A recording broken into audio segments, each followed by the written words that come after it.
Hello जय हिंद सभी साथियों को। तो क्या हालचाल है आपके। आई होप कि आप सब अच्छे होंगे। तो साथियों आज की वीडियो का टॉपिक है UP police static GK. UP police static GK से साथियों टॉप 40 ऐसे प्रश्न देखेंगे जो कि आपकी यूपी पुलिस परीक्षा के लिए काफ़ी ज़्यादा महत्वपूर्ण होंगे। तो साथियों हमने इस क्लास में सभी क्वेश्चन सिलेक्टेड और अच्छे लेवल के रखे हैं। तो साथियों क्लास को लास्ट तक जरूर देख लेना। तो साथियों हमारा प्रैक्टिस सेट जो है वो 42 होने वाला है।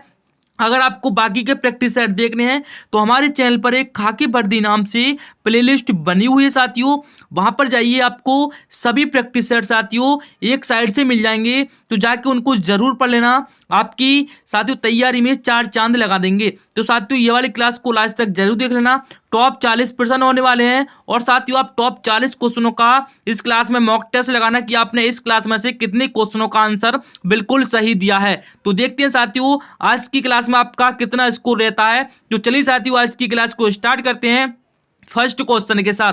तो साथियों फर्स्ट क्वेश्चन हमारी स्क्रीन पर आ चुका है। बारदोली सत्याग्रह 1928 ईस्वी से संबंधित नेता कौन से हैं बताइए। राजेंद्र प्रसाद, वल्लभ भाई पटेल, महात्मा गांधी, जवाहरलाल नेहरू। क्या होगा साथियों सही आंसर बताइए एक बार। इसका सही आंसर बताइए क्या होगा। तो जिन भाइयों का साथियों ऑप्शन बी आया है बिल्कुल सही जवाब हो जाएगा वल्लभ भाई पटेल। वल्लभ भाई पटेल साथियों बिल्कुल सही आंसर हो जाएगा। चलिए इंपोर्टेंट पॉइंट से देखते हैं। इंपोर्टेंट पॉइंट रहेगा आपके एग्जाम के लिए। बारदोली सत्याग्रह भारतीय स्वतंत्रता संग्राम के दौरान वर्ष 1928 में गुजरात में हुआ था। यह एक प्रमुख किसान आंदोलन था जिसका नेतृत्व वल्लभ भाई पटेल ने किया था। यह लगान वृद्धि के विरोध में किया गया था। आपको ध्यान रखना है 1928 में गुजरात में हुआ था और जिसका नेतृत्व साथियों वल्लभ भाई पटेल ने किया था। चलिए अगला क्वेश्चन आपका। भारत में साइमन कमीशन के बहिष्कार का मुख्य कारण क्या था। और बताइए साथियों भारत में साइमन कमीशन के बहिष्कार का मुख्य कारण था समय से पूर्व कमीशन का गठन, सभी सदस्य अंग्रेज थे, या फिर अध्यक्ष ब्रिटिश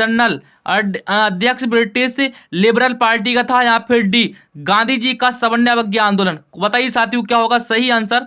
तो दूसरे का साथियों ऑप्शन बी बिल्कुल सही आंसर हो जाएगा। सभी सदस्य अंग्रेजी थे इसलिए साथियों भारत में साइमन कमीशन का बहिष्कार हुआ था। चलिए इंपोर्टेंट पॉइंट से समझते हैं। साइमन आयोग 7 ब्रिटिश सांसदों का समूह था जिसका गठन वर्ष 1927 में भारत में संविधान सुधारों के लिए किया गया था। इस आयोग में कोई भी भारतीय सदस्य न होने से इसका विरोध भारत में व्यापक रूप से हुआ। साथियों इसमें जो 7 सदस्य थे वो ही साथियों सातों के सातों जो अंग्रेज थे, लेकिन साथियों इसीलिए इसका भारत में बहिष्कार किया गया था। अगला क्वेश्चन देखते हैं। कांग्रेस के प्रतिनिधि के रूप में गांधी जी ने किस एक मात्र गोलमेज का सम्मेलन में भाग लिया था। बताइए साथियों महात्मा गांधी ने कौन से गोलमेज सम्मेलन में भाग लिया था। प्रथम, द्वितीय, तृतीय, चतुर्थ। बताइए साथियों क्या होगा सही आंसर। तो जिन भाइयों का ऑप्शन बी आ रहा है बिल्कुल करेक्ट आंसर हो जाएगा। इन्होंने दूसरे गोलमेज सम्मेलन में भाग लिया था। चलिए नेक्स्ट क्वेश्चन देखते हैं। पानीपत का द्वितीय युद्ध कब हुआ था। बताइए साथियों पानीपत का द्वितीय युद्ध कब हुआ था। 1526 ईस्वी, 1536 में, 1556 में, 1750 में, 1761 में। बताइए साथियों क्या होगा इसका बिल्कुल करेक्ट आंसर। इसका बिल्कुल करेक्ट आंसर क्या होगा साथियों। तो ये हुआ था साथियों 1556 ईस्वी में। कहा 1556 ईस्वी में साथियों ये युद्ध लड़ा गया था। चलिए इंपोर्टेंट पॉइंट देखते हैं। इंपोर्टेंट पॉइंट है साथियों आपका पानीपत का द्वितीय युद्ध अकबर तथा हेमू के मध्य 1556 में हुआ था जिसमें हेमू पराजित हुआ था। अब देखते हैं पानीपत का प्रथम युद्ध। पानीपत का प्रथम युद्ध साथियों 1526 ईस्वी में हुआ था तथा तृतीय युद्ध जो हुआ था साथियों वो आपका 1761 ईस्वी में हुआ था। आपको तीनों युद्ध याद कर लेने हैं, आपके लिए काफी ज्यादा इंपोर्टेंट रहने वाले हैं। साथियों आपको इस क्लास की पीडीएफ चाहिए तो आपको डिस्क्रिप्शन में लिंक मिल जाएगी, वहां से जाके इसको डाउनलोड कर लेना। आपके एग्जाम में काफी ज्यादा हेल्प करने वाली हैं। और साथियों खाकी वर्दी की जितनी भी साथियों क्लास हैं एक बार उनको रिवीजन जरूर कर लेना। अगला क्वेश्चन आपका मौर्य शासक अशोक ने कलिंग पर कब आक्रमण किया था। बताइए साथियों, मौर्य शासक अशोक ने कलिंग पर कब आक्रमण किया था? तो साथियों बताइए कब किया था? 5 मई का। तो 5 मई का हो जाएगा 261 ईसा पूर्व। साथियों मौर्य शासक अशोक ने कलिंग पर आक्रमण किया था। चलिए इंपोर्टेंट पॉइंट है, मौर्य शासक अशोक ने अपने राज्याभिषेक के 8वें वर्ष 261 ईसा पूर्व कलिंग पर आक्रमण किया था। युद्ध के रक्तपात ने अशोक का हृदय परिवर्तन कर दिया और उसने बौद्ध धर्म स्वीकार कर लिया। साथियों ध्यान रखना है, किस युद्ध के बाद? कलिंग युद्ध के बाद साथियों, कलिंग युद्ध के बाद साथियों अशोक ने साथियों बौद्ध धर्म स्वीकार कर लिया था। चलिए अगला क्वेश्चन आपका, एलोरा के कैलाश मंदिर का निर्माण किसने करवाया था? वो बताइए साथियों, इंपोर्टेंट क्वेश्चन रहने वाला है आपके लिए। वो बताइए साथियों, इंपोर्टेंट लिख लेना इस क्वेश्चन को। एलोरा के कैलाश मंदिर का निर्माण किसने करवाया था? वो बताइए साथियों, किसने करवाया था? छठा प्रश्न आपकी स्क्रीन पर है और इसका हो जाएगा साथियों कृष्ण प्रथम। ऑप्शन ए जिन भाइयों का आया बिल्कुल करेक्ट आंसर हो जाएगा। कृष्ण प्रथम ने साथियों, कृष्ण प्रथम ने कैलाश मंदिर का निर्माण करवाया था। आपको ध्यान रखना है, काफी ज्यादा इंपोर्टेंट क्वेश्चन है। अगला क्वेश्चन देखते हैं, गांधार कला किस काल में विकसित हुई थी? गांधार कला किस काल में विकसित हुई थी? साथियों ये क्वेश्चन मैंने आपको रिपीट करवा रहा हूं। साथियों इस क्वेश्चन को मैं आपको रिपीट करवा रहा हूं। तो गांधार कला किस काल में विकसित हुई थी आपको बताना है साथियों। तो ये हुई थी आपकी कुषाण काल में। क्या? कुषाण काल बिल्कुल सही आंसर है ऑप्शन डी में। कुषाण काल में साथियों गांधार कला विकसित हुई थी, आपको ध्यान रखना है साथियों। अगले क्वेश्चन की तरफ चलते हैं। अगला क्वेश्चन है, किस भारतीय राज्य को मसालों का बगीचा कहा जाता है? बताइए साथियों, किस भारतीय राज्य को मसालों का बगीचा कहा जाता है? वो बताइए साथियों, इंपोर्टेंट क्वेश्चन आपकी स्क्रीन पर आ चुका है और बताइए बिल्कुल करेक्ट आंसर क्या होगा। 8वें का क्या होगा सही आंसर? तो साथियों केरल को साथियों मसालों का बगीचा कहा जाता है। जिन भाइयों का ऑप्शन डी आया है बिल्कुल करेक्ट आंसर हो जाएगा केरल। साथियों केरल बिल्कुल सही जवाब है। अगला क्वेश्चन देखते हैं, भारत के किस राज्य को चावल का कटोरा यानी कि राइस बाउल कहा जाता है? बताइए साथियों, चावल का कटोरा बताइए साथियों किसे कहा जाता है? भारत के किस राज्य को चावल का कटोरा राइस बाउल कहा जाता है? आंध्र प्रदेश को, तमिलनाडु को, केरल को, कर्नाटक को। बताइए साथियों कौन सा है आपका बिल्कुल करेक्ट आंसर? क्या होगा साथियों इसका सही आंसर? नमे का बिल्कुल ए राइट आंसर हो जाएगा साथियों। आंध्र प्रदेश राज्य को भारत का चावल का कटोरा कहा जाता है। आपको ध्यान रखना है, काफी ज्यादा इंपॉर्टेंट और काफी ज्यादा इजी क्वेश्चन है। अगला क्वेश्चन देखते हैं, निम्नलिखित में से किसको सह्याद्री पर्वतमाला भी कहा जाता है? बताइए साथियों, निम्नलिखित में से किसको सह्याद्री पर्वतमाला भी कहा जाता है? पूर्वी घाट को, पश्चिमी घाट को, शिवालिक पहाड़ियां, विंध्य पर्वत। 10वां प्रश्न आपकी स्क्रीन पर है और इसका सही आंसर हो जाएगा पश्चिमी घाट। बिल्कुल करेक्ट आंसर ऑप्शन वी में दिया गया है। नेक्स्ट क्वेश्चन देखते हैं, विश्व में सबसे विशाल मरुभूमि कौन सी है? बताइए साथियों, विश्व में सबसे विशाल मरुभूमि कौन सी है? बताइए साथियों, सहारा भूमि, थार मरुभूमि, या फिर गोबी, या फिर ग्रेट सैंडी मरुभूमि। क्या होगा साथियों करेक्ट आंसर 11वें प्रश्न का? जिन भाइयों का साथियों सहारा आया है ऑप्शन ए यानी सहारा मरुभूमि आया है, बिल्कुल करेक्ट आंसर हो जाएगा ऑप्शन ए, बिल्कुल सही जवाब है। नेक्स्ट क्वेश्चन देखते हैं, भारत में मुद्रास्फीति मापी जाती है। बताइए साथियों, भारत में मुद्रास्फीति मापी जाती है, किससे मापी जाती है साथियों? तो ये मापी जाती है थोक मूल्य सूचकांक के द्वारा साथियों मुद्रास्फीति को मापा जाता है। जिन भाइयों का ऑप्शन ए आया है बिल्कुल करेक्ट आंसर हो जाएगा। अगला क्वेश्चन देखते हैं, अंत्योदय कार्यक्रम का उद्देश्य क्या था? बताइए साथियों, शहरी गरीबी दूर करना, अनुसूचित जातियों के जीवन स्तर में सुधार करना, अल्पसंख्यक को उन्नत करना, या फिर डी गरीबों में सबसे अधिक गरीब की मदद करना। बताइए क्या होगा 13वें प्रश्न का बिल्कुल करेक्ट आंसर? तो साथियों इसका करेक्ट आंसर ऑप्शन डी के साथ जाएगा। सबसे ज्यादा साथियों इंपोर्टेंट क्वेश्चन रहने वाला है, गरीबों में सबसे अधिक गरीब की मदद करना, ये अंत्योदय का उद्देश्य था। चलिए अगला क्वेश्चन देखते हैं, बंद अर्थव्यवस्था से आप क्या समझते हैं? बंद अर्थव्यवस्था से आप क्या समझते हैं? निर्यात बंद, आयात बंद या फिर नियंत्रित पूंजी? क्या होगा साथियों 14 का करेक्ट आंसर? तो हो जाएगा साथियों आयात निर्यात बंद। जो बंद अर्थव्यवस्था के आप क्या समझते हैं साथियों? इसका करेक्ट आंसर ऑप्शन बी हो जाएगा, आयात निर्यात बंद हो जाता है। चलिए अगला क्वेश्चन देखते हैं। भारतीय संविधान के 73वें संशोधन का संबंध है, बताइए साथियों। भारतीय संविधान के 73वें संशोधन का संबंध किससे है? नगर पालिका से, पंचायत राज से, केंद्र राज्य संबंध से, काम के अधिकार से? क्या होगा करेक्ट आंसर साथियों 15 का? तो ये हो जाएगा पंचायती राज से। पंचायती राज जिन भाइयों का आया है बिल्कुल करेक्ट आंसर ऑप्शन बी में है। जो साथियों 73वां संविधान संशोधन हुआ था उसका संबंध है पंचायती राज व्यवस्था से। चलिए अगला क्वेश्चन देखते हैं। समग्र रूप से भारतीय संविधान लागू हुआ, बताइए साथियों समग्र रूप से भारतीय संविधान कब लागू हुआ था? तो बताइए साथियों 16 का बिल्कुल करेक्ट आंसर। तो साथियों समग्र का मतलब होता है पूर्ण तरीका से कब लागू हुआ? तो ये हुआ था 26 जनवरी 1950 को। ऑप्शन ए बिल्कुल करेक्ट आंसर हो जाएगा। इम्पोर्टेंट पॉइंट है आपके लिए। संविधान निर्माण में 2 वर्ष 11 माह और 18 दिन के पश्चात 26 नवंबर 1949 को अंगीकृत किया गया था तथा इसके समस्त प्रावधान 26 जनवरी 1950 को पूरे देश में साथियों लागू हुआ था। आपको ध्यान रखना है जो साथियों संविधान बनकर तैयार हुआ था वो 2 वर्ष 11 माह और 18 दिन लगे थे और फिर उसके बाद में साथियों 26 नवंबर 1949 को ये अंगीकृत किया गया था। उसके बाद साथियों ये 26 जनवरी 1950 को पूरे देश में लागू कर दिया था।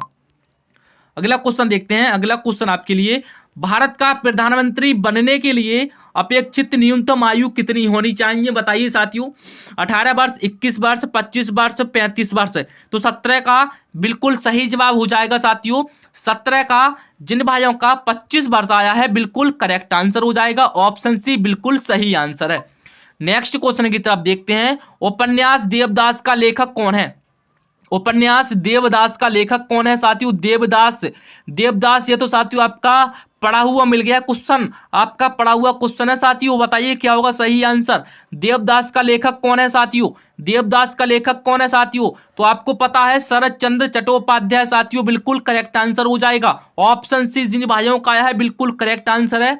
चलिए नेक्स्ट क्वेश्चन देखते हैं।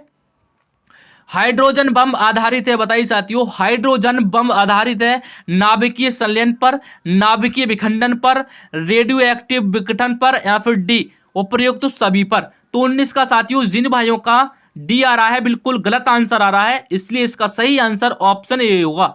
ऑप्शन ए होगा इसका सही आंसर। नाभिकीय संलयन पर साथियों, नाभिकीय संलयन पर बिल्कुल सही आंसर हो जाएगा। साथियों आपने अभी तक इस क्लास को लाइक नहीं किया तो साथियों एक क्लास को लाइक कर दीजिए और जो भाई चैनल पर नए आए हैं वो सब्सक्राइब भी कर लीजिए और साथियों बेल नोटिफिकेशन को ऑल पे भी कर लेना ताकि आपको नई वीडियो की नोटिफिकेशन सबसे पहले मिल सके। तो चलिए साथियों आज की इस क्लास को आगे बढ़ाते हुए चलते हैं। इसका साथियों इंपोर्टेंट पॉइंट है, हाइड्रोजन बम एक विस्फोटक युक्ति है जिसकी बिंदशक शक्ति का आधार नाभिकीय अभिक्रिया है। यह नियंत्रित नाभिकीय संलयन पर आधारित होती है। अगला क्वेश्चन देखते हैं। पौधों और जंतुओं के बीच की योजक कड़ी के रूप में जाना जाता है, बताइए साथियों पौधों और जंतुओं के बीच की योजक कड़ी के रूप में जाना जाता है वो अमीबा, प्लाज्मोडियम या फिर यूग्लिना या फिर डी पैरामीशियम? क्या होगा साथियों बिल्कुल सही आंसर 20वें प्रश्न का। तो जिन भाइयों का ऑप्शन बी आ रहा है बिल्कुल सही जवाब हो जाएगा। प्लाज्मोडियम बिल्कुल करेक्ट आंसर है ऑप्शन बी। सॉरी साथियों ऑप्शन बी होगा, वो तो सी हो गया ना, इसका बी होगा साथियों ऑप्शन बी होगा इसका। यूग्लिना बिल्कुल करेक्ट आंसर है ऑप्शन बी में साथियों, ऑप्शन बी। एक बार से और बता देना ऑप्शन बी है साथियों इसका सही आंसर। नेक्स्ट क्वेश्चन देखते हैं। विटामिन बी1 का अन्य नाम क्या है? विटामिन बी1 का अन्य नाम क्या है? थायमिन, हीमोग्लोबिन, राइबोफ्लेविन या फिर डेक्सट्रोस? क्या होगा सही साथियों बिल्कुल सही आंसर। विटामिन बी1 का रासायनिक यानी कि अन्य नाम पूछा है तो इसका अन्य नाम हो जाएगा साथियों, अन्य नाम हो जाएगा इसका थायमिन। क्या थायमिन हो जाएगा इसका अन्य नाम? थायमिन इसका अन्य नाम हो जाएगा। चलिए आपको आगे और बताते हैं इंपोर्टेंट पॉइंट से। साथियों ये इंपॉर्टेंट पॉइंट है, आपके एग्जाम में काफी ज्यादा हेल्प करते हैं। चलिए विटामिन बी1 का वैज्ञानिक नाम बताइए। अगर साथियों आपसे पूछे विटामिन बी1 का वैज्ञानिक नाम, तो आपको लगाना है थायमिन हाइड्रोक्लोराइड। थायमिन हाइड्रोक्लोराइड साथियों इसका वैज्ञानिक नाम हो जाएगा। वयस्कों को प्रतिदिन 1 मिलीग्राम बी1 की मात्रा आवश्यक होती है। वयस्कों को प्रतिदिन 1 मिलीग्राम बी1 की आवश्यकता होती है। व्यक्ति यानी कि व्यक्ति की आयु बढ़ाने के लिए, क्या साथियों, व्यक्ति की आयु बढ़ाने के लिए विटामिन बी1 बहुत ही ज़्यादा महत्वपूर्ण भूमिका निभाता है, आपको ध्यान रखना है। अगले क्वेश्चन की तरफ चलते हैं। अगला क्वेश्चन आपका, प्रकाश वोल्टेज सेल के प्रयोग से सौर ऊर्जा का रूपांतरण करने से निम्नलिखित में से किसका उत्पादन होता है। साथियों जो साइंस के क्वेश्चन है काफी इंपोर्टेंट क्वेश्चन है, इनको नोट कर लेना, एक बार नोट कर लेना साथियों। प्रकाश वोल्टेज सेल के प्रयोग से सौर ऊर्जा का रूपांतरण करने से निम्नलिखित में से किसका उत्पादन होता है। किसका उत्पादन होता है साथियों, तो यह होता है विद्युत ऊर्जा का। विद्युत ऊर्जा जिन भाइयों का आया है बिल्कुल सही जवाब हो जाएगा, विद्युत ऊर्जा का उत्पादन होता है साथियों, आपको ध्यान रखना है, इंपोर्टेंट क्वेश्चन है। अगले क्वेश्चन देखते हैं। उत्तर प्रदेश में 1860 ईस्वी में निम्नलिखित में से किन दो महासंग्रहालयों को मिलाकर एक कर दिया गया था, बताइए साथियों। इंपोर्टेंट क्वेश्चन साथियों, बताइए एक बार से सही आंसर क्या होगा इसका। उत्तर प्रदेश में 1860 ईस्वी में निम्नलिखित में से किन दो संग्रहालयों को मिलाकर एक कर दिया गया था, बताइए साथियों। इलाहाबाद लखनऊ, लखनऊ वाराणसी, इलाहाबाद मथुरा, लखनऊ मथुरा। क्या होगा साथियों करेक्ट आंसर 23वें प्रश्न का बिल्कुल सही जवाब बताइए क्या होगा साथियों। तो इसका हो जाएगा इलाहाबाद और लखनऊ। इलाहाबाद और लखनऊ बिल्कुल करेक्ट आंसर है साथियों। इनका जो संग्रहालय था उनको साथियों एक जगह मिला दिया गया था, इसको आपको ध्यान रखना है। इलाहाबाद और लखनऊ को आपको ध्यान में रखना है। अगला क्वेश्चन देखते हैं। देवा शरीफ उत्तर प्रदेश में कहां स्थित है। देवा शरीफ उत्तर प्रदेश में कहां स्थित है। लखनऊ, बाराबंकी, बस्ती, सीतापुर। 24 का बिल्कुल बताइए सही आंसर। तो ये हो जाएगा बाराबंकी। जो देव शरीफ है साथियों ये उत्तर प्रदेश में कहां पर स्थित है, तो आपको नोट करना है सर जी, ये सर जी बाराबंकी में स्थित है। कहां पर, बाराबंकी में स्थित है। ऑप्शन बी बिल्कुल सही जवाब हो जाएगा। मैं आपको बता दूं अगर आपको इस क्लास की पीडीएफ चाहिए तो लिंक डिस्क्रिप्शन के अंदर मिल जाएगा, बिल्कुल फ्री है, जाके आराम से डाउनलोड कर लेना और इसको रिवीजन कर लेना। अगला क्वेश्चन देखते हैं। भातखंडे संगीत संस्थान लखनऊ डीम्ड विश्वविद्यालय बना कब बना साथियों, बताइए साथियों। वर्ष 1898 में, 2000 में, 2003 में, 2004 में। तो 25 का जिन भाइयों का ऑप्शन बी आया है वर्ष 2000 में। कहाँ, वर्ष 2000 में साथियों भातखंडे संगीत संस्थान लखनऊ डीम्ड विश्वविद्यालय बना था 2000 ईस्वी में। चलिए इंपोर्टेंट पॉइंट देखते हैं। इंपोर्टेंट पॉइंट रहेगा साथियों आपके लिए। भारत में संगीत की शिक्षा को आधुनिकता का जामा पहनने के लिए पंडित विष्णु नारायण भातखंडे ने लखनऊ में संगीत विश्वविद्यालय की स्थापना की थी। भारत सरकार द्वारा 24 नवंबर 2000 को इसे डीम्ड विश्वविद्यालय घोषित कर दिया गया था। आपको ध्यान रखना है साथियों, इंपोर्टेंट क्वेश्चन है। चलिए अगला क्वेश्चन देखते हैं।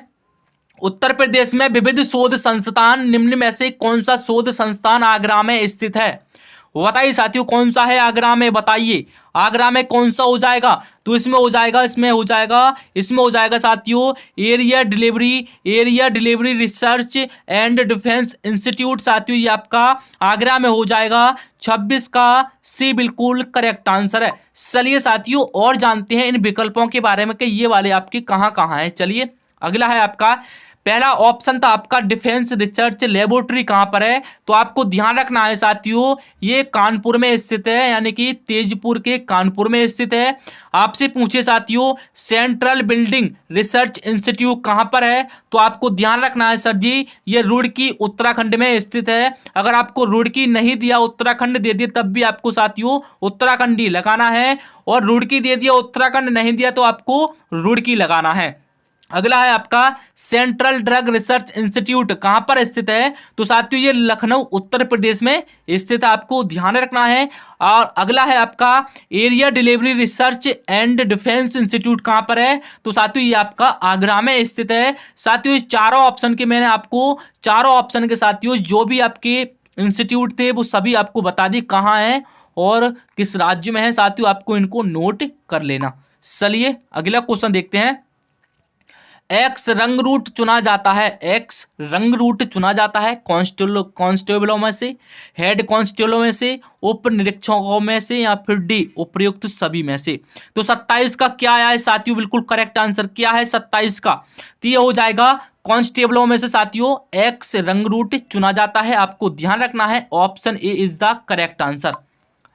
अगला क्वेश्चन देखते हैं। निम्नलिखित में से महिलाओं के लिए पुलिस में साहस व चुनौती वाला पद कौन सा है? कौन सा होगा साथियों? कौन सा पद होगा महिलाओं के लिए? तो ये हो जाएगा कांस्टेबल का। Option A is the correct answer. अगला क्वेश्चन देखते हैं। निर्धन व अशक्त नागरिकों के लिए मुक्त विविध सहायता संविधान के किस अनुच्छेद में उपबंधित है? तो साथियों ये किस में है? तो ये हो जाएगी अनुच्छेद 39 का में। Option is the B correct answer.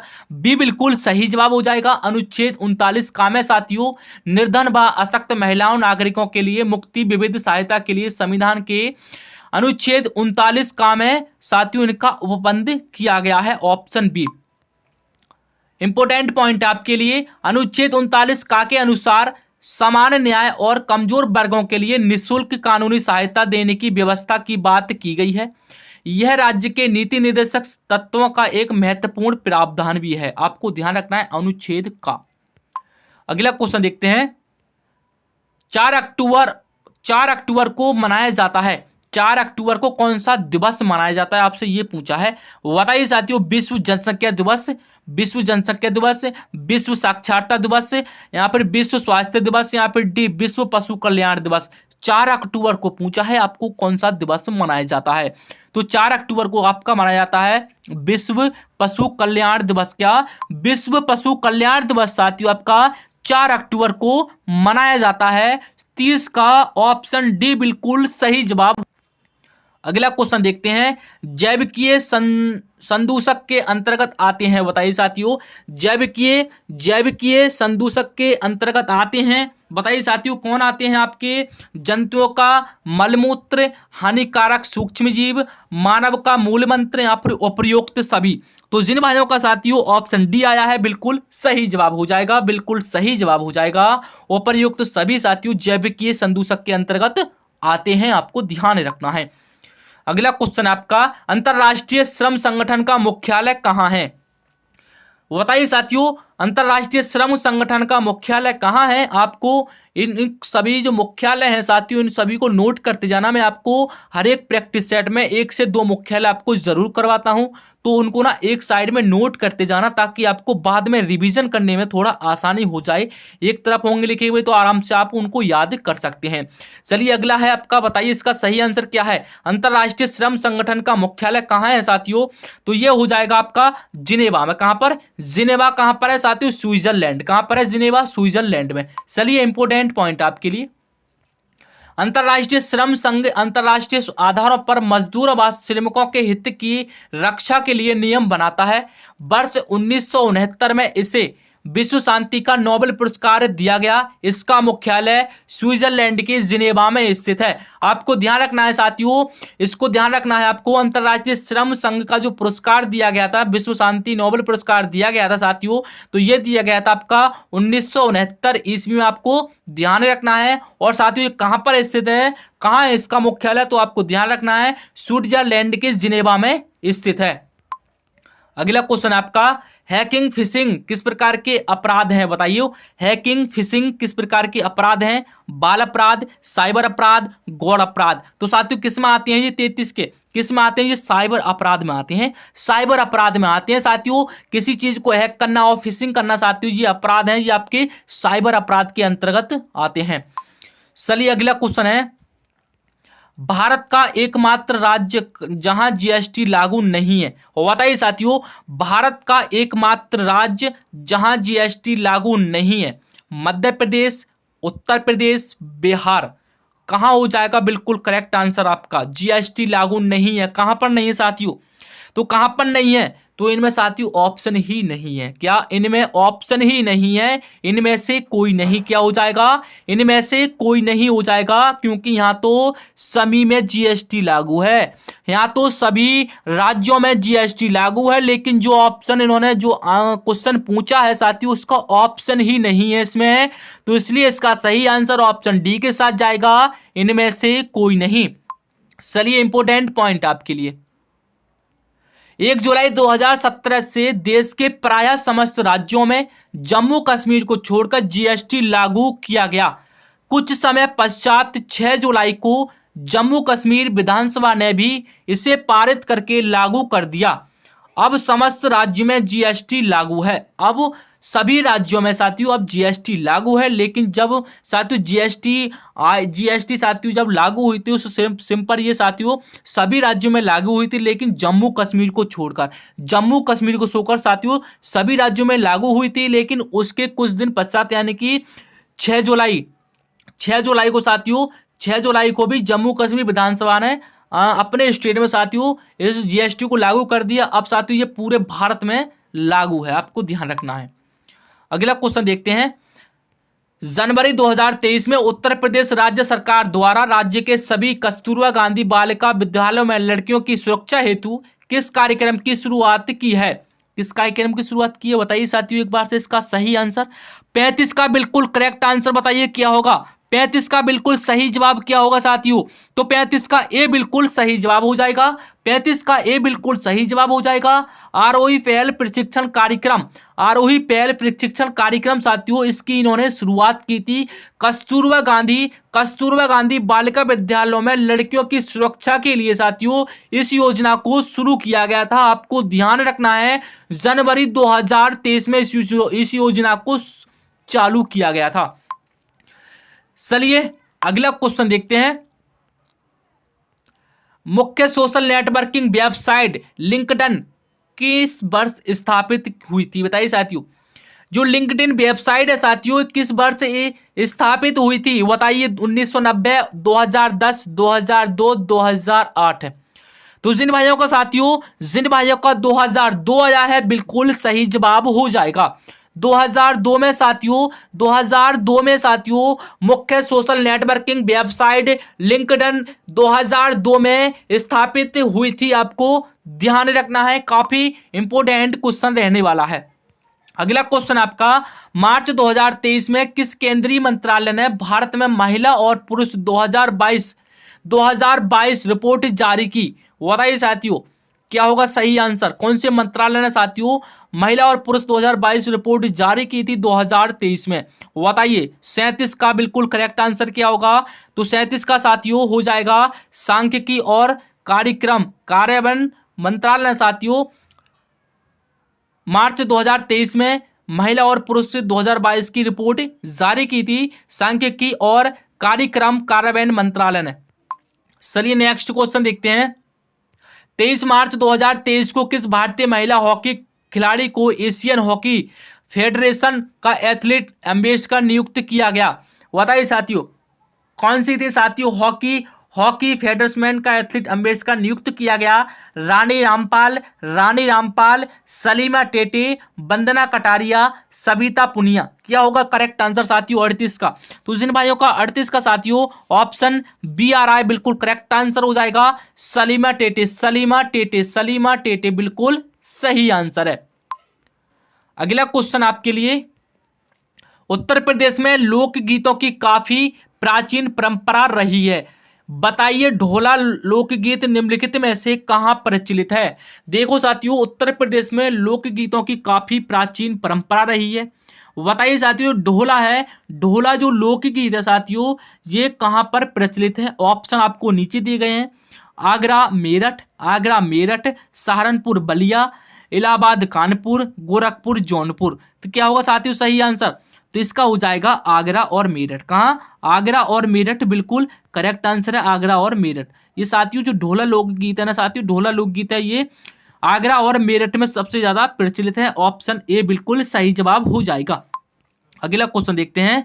Uttar Pradesh में उर्दू प्रशिक्षण एवं अनुसंधान केंद्र अवस्थित है। बताइए साथियों कहाँ पर है, तो ये हो जाएगा लखनऊ। लखनऊ साथियों नवाबों का शहर है। लखनऊ बिल्कुल करेक्ट आंसर है, ऑप्शन ए बिल्कुल सही आंसर है। साथियों मैंने आपसे अभी पूछा था मसालों का बगीचा, मसालों का बगीचा साथियों किस राज्य को कहा जाता है? मसालों का बगीचा किस राज्य को कहा जाता है, बताना एक बार से इसका सही आंसर क्या है साथियों।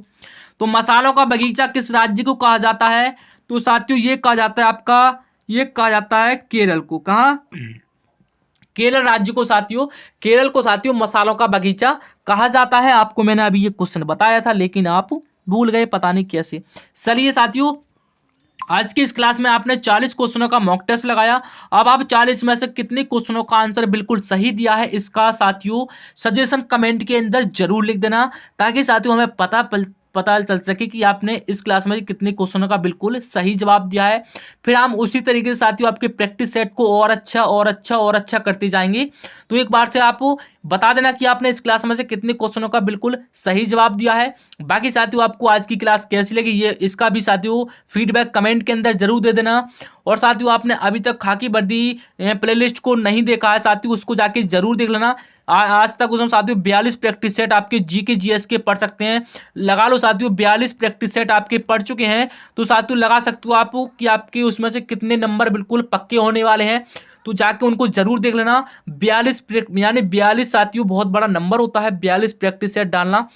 तो साथियों हमारी थोड़ी मेहनत का भी वो कर लो, जाके उनको जरूर देख लेना। सभी क्लासें इंपोर्टेंट और अच्छे लेवल की हैं साथियों। सभी क्लासों में 40-50 से नीचे कोई भी क्वेश्चन नहीं है, तो जाके उनको जरूर देखना। आपके एग्जाम के लिए काफ़ी ज़्यादा हेल्प करने वाली हैं सभी प्रैक्टिस सेट, तो जाके उनको देख लेना। और साथियों उन सब की प्रैक्टिस सेट उनके ही जिस वीडियो को आप देखोगे साथियों उसी के डिस्क्रिप्शन में साथियों आपको उसकी लिंक मिल जाएगी। तो जाइए और वहाँ से आप उनका रिविजन करिए, फिर उसके बाद में PDF को डाउनलोड करके फिर रिवीजन करिए। तो साथियों इससे आपकी तैयारी काफ़ी ज़्यादा अच्छी हो जाएगी। तो चलिए साथियों आज की इस क्लास को यहीं पर एंड करते हैं और मिलते हैं किसी अगली वीडियो के साथ। जब तक के लिए अपना ख्याल रखिए। जय हिंद, वंदे मातरम।